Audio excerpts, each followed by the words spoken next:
طالبات، السلام علیکم ورحمۃ اللہ وبرکاتہ۔ آج میں آپ سب کے سامنے 26 جنوری کے پرعظمت موقع پر چند گزارشات پیش کرنے کی سعادت حاصل کر رہی ہوں۔ یہ دن محض ایک تاریخ نہیں بلکہ ایک عہد، ایک ذمہ داری اور ایک آئینی شعور کی علامت ہے۔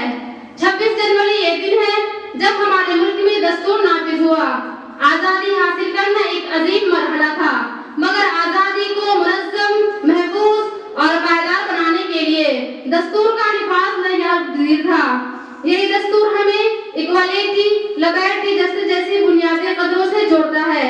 یہ قدریں محض الفاظ نہیں بلکہ ایک زندہ سسٹم ہے جو قوموں کو تعمیر کرتے ہیں۔ حضرات، آزادی کی جدوجہد میں مسلمانوں کی قربانیاں تاریخ کے روشن ابواب میں محفوظ ہے۔ علماء، دانشوروں، مجاہدین اور عام شہریوں نے اپنے جان و مال کی قربانی دی۔ مدارس ہو یا میدان عمل، مساجد ہو یا محاذ، ہر جگہ مسلمانوں نے ایمان، صبر اور استقامت کے ساتھ کردار ادا کیا۔ معزز حاضرین، آزادی کی تحریک میں مسلمانوں کا کردار نہ صرف نمایاں بلکہ فیصلہ کن رہا ہے۔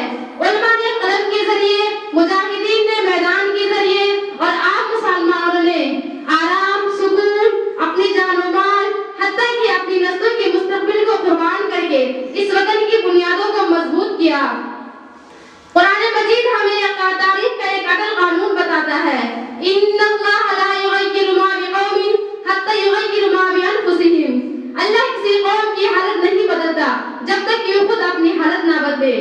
یہ آیت ہمیں بتاتی ہے کہ قومیں قربانی خود اہدافی اور کردار سے بنتی ہے، صرف نعروں سے نہیں۔ قرآن مجید ہمیں یاد دلاتا ہے، وَتِلْكَ الْأَيَّامُ نُدَاوِلُهَا بَيْنَ النَّاسِ۔ یہ دن ہم لوگوں کے درمیان گردش میں رکھتے ہیں، یعنی تاریخ میں کامیابی، آزمائش آتی جاتی رہتی ہے، مگر کامیاب وہی قوم ہوتی ہے جو آزمائش میں بھی اصولوں کو نہ چھوڑے۔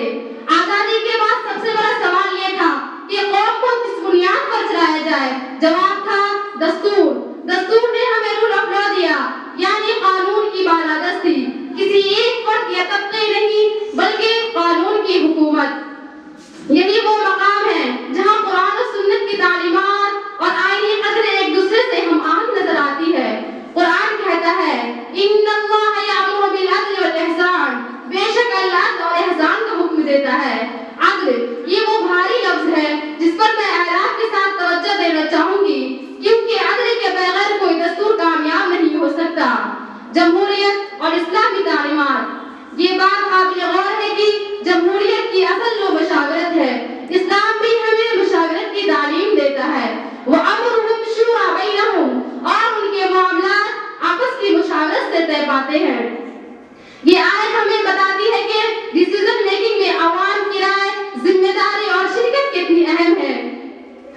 یہی پارٹیسپیٹری سسٹم ایک مضبوط قوم کی بنیاد بنتا ہے۔ پیارے عزیز طلباء و طالبات، 26 جنوری ہمیں یہ سبق دیتا ہے کہ ہم محض حقوق مانگنے والے شہری نہ بنے بلکہ ایک ذمہ دار شہری بنے۔ سچائی، محنت، دیانت اور قانونوں کی پابندی، یہ سب وہ اوصاف ہے جو ایک مثالی شہری کو پہچان دیتے ہیں۔ نبی اکرم صلی اللہ علیہ وسلم نے فرمایا، کلکم راع وکلکم مسئول عن رعیتہ، تم میں سے ہر ایک شخص ذمہ دار ہے اور ہر ایک سے اس کی ذمہ داری کے بارے میں سوال کیا جائے گا۔ یہ حدیث ہمیں اکاؤنٹیبلٹی کا سبق دیتی ہے جو ہر کامیاب نظام کی روح ہے۔ آج چونکہ یہ تقریر ایک معلمہ کے ذریعے ادا کی جا رہی ہے، اس لیے میں خاص طور پر کہنا چاہوں گی کہ قوموں کی تعمیر میں اساتذہ کا کردار ریڑھ کی ہڈی کی حیثیت رکھتا ہے۔ معلمہ صرف نصاب نہیں پڑھاتی بلکہ کردار، سوچ اور وطنی تشکیل دیتی ہے۔ A teacher is not just a teacher, she is a nation builder۔ ہمارے دستور کی سب سے بڑی خوبی وحدت اور رواداری ہے۔ مختلف مذاہب، زبانوں اور ثقافتوں کے باوجود ہم ایک قوم ہیں۔ قرآن مجید ہمیں سکھاتا ہے، وَتِلْكَ الْأَيَّامُ نُدَاوِلُهَا بَيْنَ النَّاسِ، اے لوگوں، ہم نے تمہیں ایک مرد اور ایک عورت سے پیدا کیا۔ آخر میں یہی کہنا چاہوں گی کہ آزادی، دستور اور جمہوریت ایک امانت ہے۔ اس امانت کی حفاظت ہماری ذمہ داری ہے۔